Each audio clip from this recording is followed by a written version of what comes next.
पुनर्वसन करण्याचा निर्णय घेतला आहे. पण एक यादी जर आपण बघितली, राहुल गांधी, प्रियांका गांधी, शरद पवार साहेब, उद्धवजी ठाकरे, त्याच्यानंतर अखिलेश यादव, ते नवीन कोणते ॲक्टर झालेले मुख्यमंत्री महोदय, त्याच्यानंतर शबाना आझमी, त्याच्यानंतर ही सगळी जी मंडळी आहे त्यांनी कधीच नरेंद्र मोदी साहेबांचा प्रचार केलेला नव्हता. त्याच्यामुळं विद्यार्थ्यांनी केलेलं जे आंदोलन होतं ते खरोखरच योग्य दिशेनं चाललेलं असताना त्यांना भरकटण्याचं कारण जर कोण असतील तर ही सगळी मंडळी आहे. आणि विजय हा विद्यार्थ्यांचा आहे, विजय नेते मंडळींचा नाही.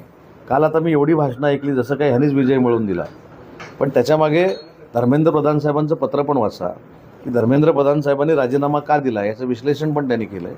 परंतु नीटमध्ये जे प्रकार झाले किंवा नीटमध्ये जी घुसखोरी झाली त्याच्याबद्दल आम्हाला आक्षेप आहे.